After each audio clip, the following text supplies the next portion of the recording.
काकर पाथर जोरी के मस्जिद लई बनाए, ताचड़ मुल्ला बाग दे क्या बहरा हुआ खुदाए कबीरा, बहरा हुआ खुदाए।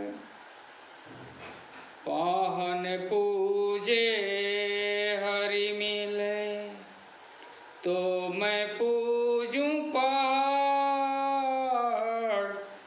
याते तो चक्की भली पीसे खाए संसार कबीरा, पीसे खाए संसार। बच्चों, पिछले वीडियो में हमने कबीर का प्रथम पद लिया था और उस प्रथम पद के बारे में हमने अध्ययन किया था। आज हम कबीर दास जी का दूसरा पद आपके पाठ्यांश से लिया है और इसके बारे में हम अध्ययन करेंगे। बच्चों, दो दोहे जो आपके समक्ष प्रस्तुत किए गए, इन दोहों से स्वतः स्पष्ट है कि कबीरदास जी वाह आडंबर, दिखावा, ढोंग ढकोसले और मूर्ति पूजा के घोर विरोधी थे। चूँकि कबीर ज्ञानाश्रय शाखा के कवि हैं, अतः ज्ञान मार्गी शाखा में कवि कबीर ने ईश्वर की प्राप्ति का जो माध्यम है वह ज्ञान बताया है। भक्ति काल में कबीर ज्ञानाश्रय शाखा के कवि के रूप में हमारे समक्ष आते हैं और कबीर बहुत ही मुखर और प्रखर तथा घोर अंधविश्वासों के विरोधी के रूप में हमारे समक्ष प्रस्तुत होते हैं। कबीर सभी धर्मों और वर्गों और जातियों में फैले हुए आडंबरों की आलोचना हमारे समक्ष करते हैं। कबीर दास जी हिंदू और मुसलमानों दोनों को प्रिय हैं। बच्चों, यहाँ आपके पाठ्यांश में जो पद लिया गया है यह कबीर का है। यह पद कुछ इस प्रकार है। संतो देखो जग बौराना, संतो देखो जग बौराना, साँच कहो तो मारन दावे, झूठे जगपति आना, झूठे जगपति आना। संतो देखो जग बौराना, नेमी देखा धर्मी देखा, नेमी देखा धर्मी देखा, प्रात करे अस नाना, कि संतो देखो जग बौराना। आत्म मारी पखा नहीं पूजे, आत्म मारी पखा नहीं पूजे, उसमें कछु नहीं जाना, कि संतो देखो जग बौराना।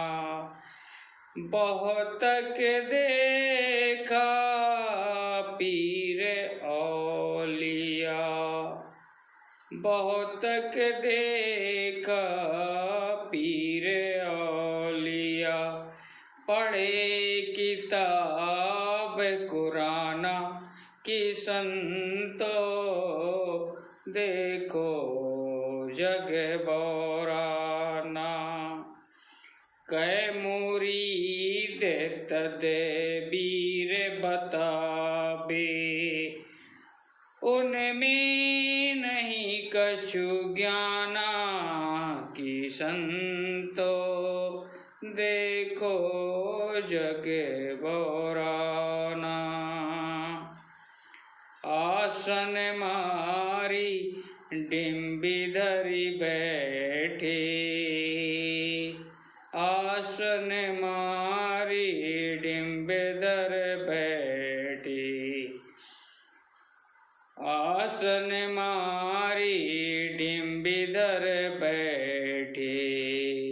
मन में बहुत गुमाना कि संतो, देखो जग बौराना। पीपर पाथर पूजन लागी, तीरथ गर्व बुलाना कि संतो, देखो जग बौराना। टोपी पहरे माला पहरे, छाप तिलक अनुमाना कि संतो, देखो जग बौराना।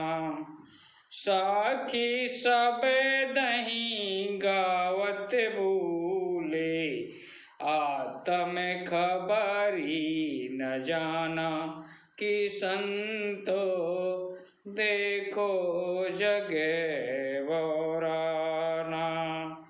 हिंदू कहे मुहि राम पियारा, हिंदू कहे मुहि राम पियारा, तुर्क कहे रहीमाना कि संतो, देखो जग बौराना।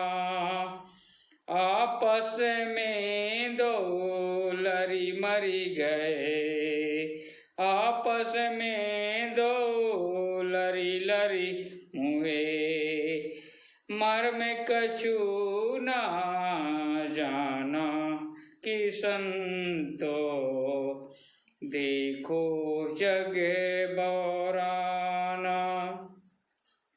घर घर मंतर देते फिरत है, घर घर मंतर देते फिरत हैं, महिमा के अभिमान कि संतो, देखो जग बौराना। गुरु के सहित सिख सब बूढ़े, अंत काल पछताना कि संतो, देखो जग बौराना। कहत कबीर सुनो भाई साधो, कहत कबीर सुनो भाई साधो, सब मर्म भुलाना कि संतो, देखो जग बौराना। कहत कबीर सुनो भाई साधो, कहत कबीर सुनो भाई संतो, सब भर में बुलाना कि संतो, देखो जग बौराना। केतकी कहो कहा नहीं माने, केतकी कहो कहा नहीं माने, सहज सहज समाना कि संतो, देखो जग बौराना। बच्चों, कबीरदास के इस पद में यह स्पष्ट कर दिया गया है कि जाका गुरु अंधला चेला खरा निरंधो अंधे अंधा ठेलियो दोनों कूप पड़ंतो। बच्चों, कबीरदास जी ने ये बताया है कि जिसका गुरु अंधा है, दृष्टिहीन है, पथ प्रदर्शक, पथ निर्देशक, ज्ञानहीन होता है, ऐसे ज्ञानहीन पथ निर्देशक अपने शिष्यों को क्या ज्ञान देगा। अतः शिष्य को ज्ञान नहीं मिलेगा, ज्ञान की प्राप्ति नहीं होगी, और गुरु तो अपना सर्वनाश करता ही है और अपने अनुगामियों, अपने शिष्यों का भी जीवन बर्बाद कर देता है, उनका सर्वनाश कर देता है। कवि कबीरदास जी स्पष्ट करते हैं, संतो हे साधुओं, यह संसार पागल हो गया है, बौरा गया है, पागल हो गया है, यह संसार पागल हो गया है। अगर सच्चाई कहूँ तो संसार क्रोधित होकर मुझे प्रताड़ित करता है, मारने के लिए दौड़ता है, तथा झूठ बात कहता हूँ तो उस पर पतियाना विश्वास कर लेता है। इस प्रकार से कवि कबीरदास जी ने संसार के लोगों की पूरी तरह से आडंबर, उनके विश्वास, उनके मत का खंडन उन्होंने कर दिया। कबीरदास जी ने कहा, मैंने संसार में बहुत सारे लोगों को देखा, सुबह शाम नियम कायदे कानून के अनुसार प्रातःकाल उठकर स्नान करते हैं, ध्यान करते हैं। मैंने पूरी तरह से धर्म कर्म कांडों में स्पष्ट उन्हें लगा हुआ देखा और सुबह स्नान करते हुए देखा, किंतु इससे क्या होता है, उन्होंने अपने आप को स्वयं नहीं पहचाना, उन्होंने अपने आप को खुद नहीं पहचाना, स्वयं के बारे में नहीं पहचाना, स्वयं की आत्मा के बारे में नहीं जानते, अपने आप के बारे में नहीं जानते, और वे पाषाण मूर्ति की पूजा करने के लिए मंदिर मस्जिद या यत्र तत्र भटकते रहते हैं। तो कभी कबीरदास जी कहते हैं कि उन्हें तो कुछ ज्ञान ही नहीं है कि ईश्वर की प्राप्ति कहाँ होगी। ईश्वर तो कण कण का निवासी है और प्रत्येक कण कण में ईश्वर का निवास स्थान है, अतः ईश्वर को इधर उधर खोजने के लिए आवश्यकता नहीं है। यहाँ पर ईश्वर के स्थान के बारे में कबीर ने कहा, कस्तूरी कुंडली बसे मृग ढूंढे बनमाही, ऐसे गट गट राम है दुनिया देखे न। जिस तरह कस्तूरी मृग की नाभि में कस्तूरी होती है और वह अज्ञानवश कस्तूरी की सुगंध पाकर इधर उधर खोज में भटकता रहता है, अंततः प्राण दे देता है, उसी तरह मनुष्य सांसारिक व्यक्ति अज्ञानतावश ईश्वर की खोज इधर उधर करते हैं। वे अपनी आत्मा में ही नहीं करते हैं, वह अपने हृदय में छुपे हुए ईश्वर को, आत्मा में ही परमात्मा के अंश को वे समझ नहीं पाते, फलतः वे जीवन अब भर भटकते रहते हैं, अपना जीवन बर्बाद कर देते हैं। यहाँ पर कहते हैं कि बहुत सारे गुरु लोग मुरीद शिष्यों को तदबीर बताते हैं, उपाय बताते हैं, संसार से मुक्ति के उपाय बतलाते हैं, किंतु वे व्यक्ति स्वतः नहीं जानते, उन्हें खुद ज्ञान नहीं होता कि जीवन की मुक्ति या संसार से मुक्ति, भावसागर से मुक्ति कैसे होगी। वे स्वतः उन्हें गर्भ में फूले हुए इधर उधर घूमते रहते हैं। उन्हें घमंड हो जाता है कि मैं बहुत बड़ा ज्ञानी हूँ, किंतु वह यह सब उनका अज्ञान है, अज्ञानतावश इधर उधर भ्रमण करते रहते हैं। कई लोग तो ऐसे हैं कि आसन मारकर, यहाँ पर कबीर ने स्पष्ट कर दिया है कि देखिए, खा खा कर कुछ पाएगा नहीं, सम खाकर होगा संभावी। और देखिए, निराहार या भोग में डूबे रहने के पश्चात व्यक्ति भोगवादी होने के कारण, भोग विलास में डूब जाने के कारण ईश्वर को नहीं समझ पाता या ईश्वर के अस्तित्व से दूर हो जाता है। साथ ही साथ बैरागी या विराग में हो जाने के कारण उसके अंदर भी अहंकार आ जाता है कि देखो, मैंने इतना बड़ा तप किया, इतना बड़ा योग किया। भोगी और योगी दोनों को कवि कबीर ने स्पष्ट कहा है कि भोग विलास में डूबे रहने से ईश्वर की प्राप्ति नहीं होगी और योग साधना में निरत रहने से अहंकार जन्म लेगा कि मैं इतना बड़ा योगी हूँ, तपस्वी हूँ। इसी बात को ललद्य ने भी कहा था कि सम खाकर संभावी होगा, यानी मध्यम मार्ग अपनाइए। भगवान बुद्ध ने मध्यम मार्ग की भी बात की है। उन्होंने यही बात किया है कि सम्यक दृष्टि, ये जो अष्टांग मार्ग हैं भगवान बुद्ध के, यही अष्टांग मार्ग कबीर में स्पष्ट झलकते हैं। कबीर अपने अंदर कुंडली जागृत करने की बात करते हैं, ईश्वर के अस्तित्व को अपने अंदर देखते हैं। जो 5 तत्व हैं जिससे शरीर की उत्पत्ति हुई है, छित जल पावक गगन समीरा, 5 तत्व, ये अधम शरीर, ये 5 तत्वों का निवास स्थान कबीर तथा बहुत सारे संत शिरोमणियों ने यह बतलाया है कि मनुष्य के जीवन में, मनुष्य के शरीर में व्याप्त हैं। अतः इन तमाम चीज़ों को, इन तत्वों को पहचानने की जरूरत है, अपने अंदर खोजने की आवश्यकता है और इनसे जागृत होने की आवश्यकता है। अतः मृत्यु के पश्चात जीवात्मा नहीं होती है, ऐसा कुछ संतों ने स्पष्ट कर दिया है कि जो तत्व हैं, 5 तत्व अपने अपने तत्वों में जाकर विलीन हो जाते हैं। अतः ये सब चीज़ें नहीं रह जाती।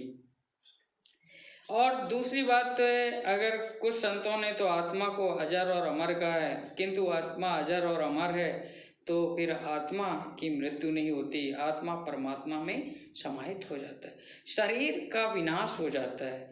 और ये 5 तत्व शरीर के अंग हैं, आकाश, क्षिति, गगन, जल, वायु, अग्नि, ये सारे जो तत्व हैं ये हमारे शरीर में निहित है।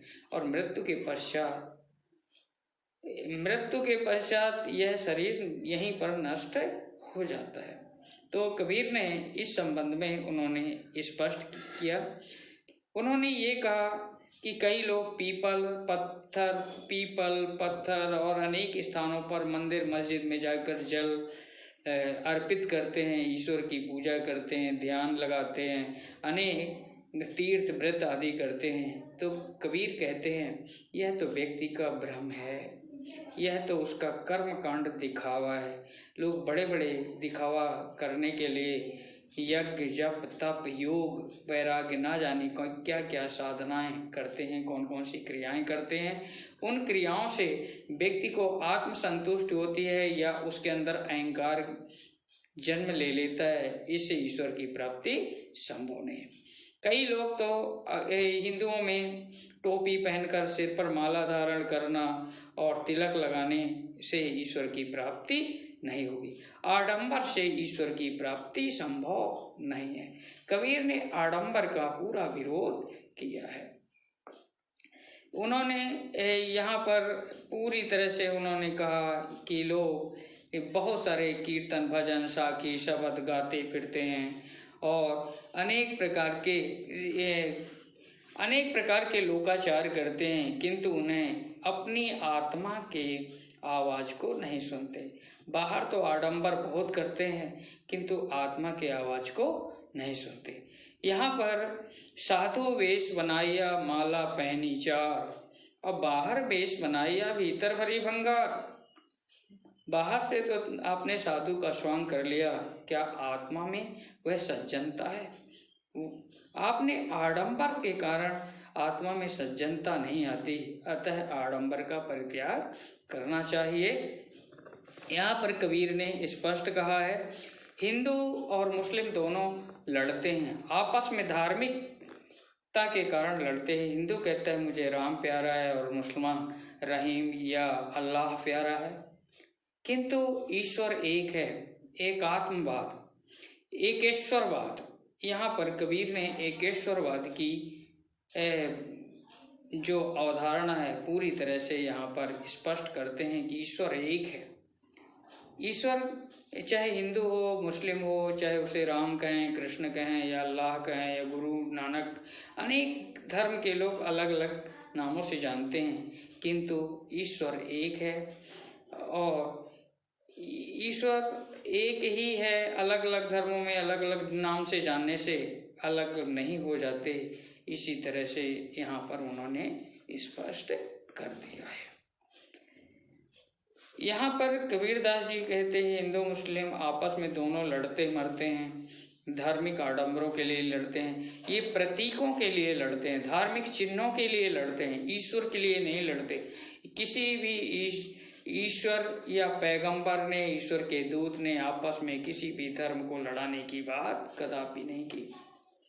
हम मंदिर मस्जिद बुत या प्रतिबिंबों के लिए आपस में झगड़ा करते रहते हैं और इसी तरह अपना जीवन सर्वनाश कर देते हैं।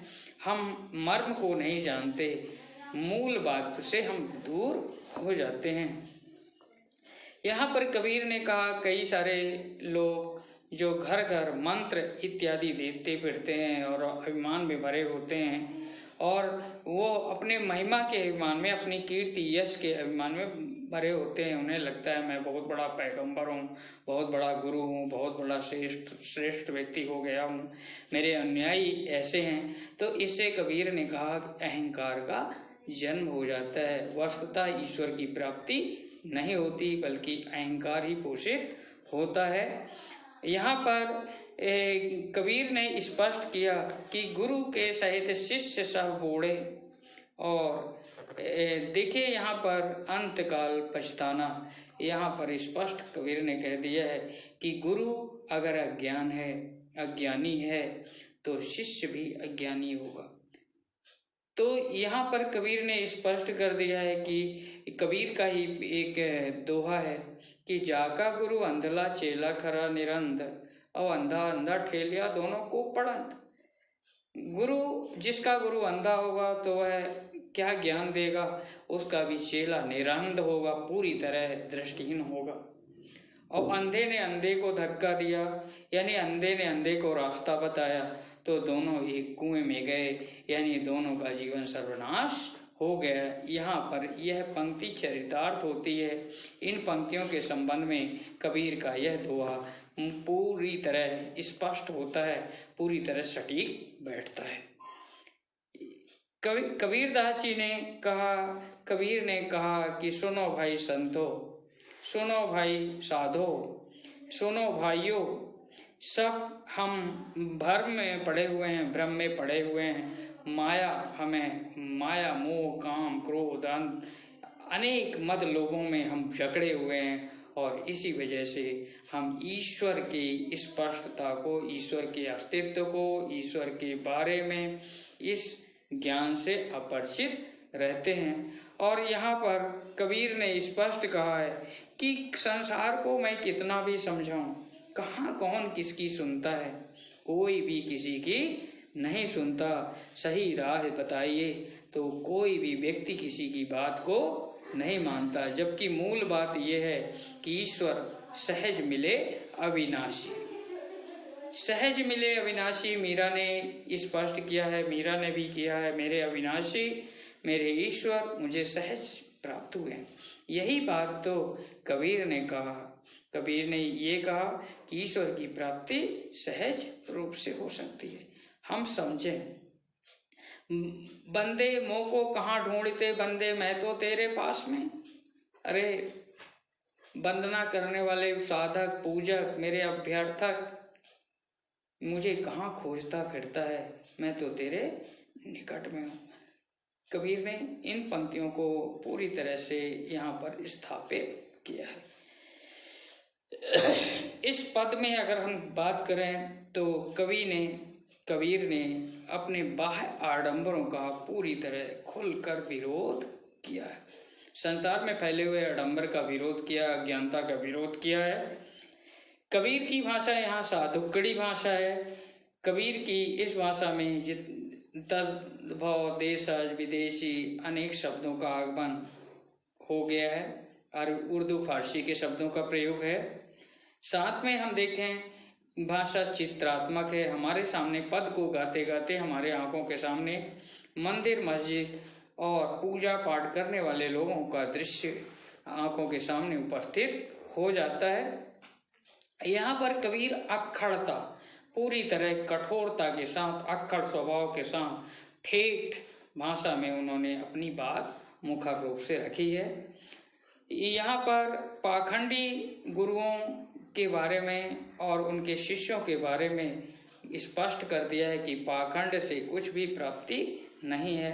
अनुप्रास अलंकार की छटा बिल्कुल द्रष्टव्य है और लरी लरी गए और घर घर आदि में पुनरुक्ति प्रकाश अलंकार है और पूरे पद में गेयता है और पूरे पद में संगीतबद्ध किया जा सकता है। संगीतात्मकता पूरे पद में पाई गई है। बच्चों, आज का पाठ हम यहीं समाप्त करते हैं। धन्यवाद।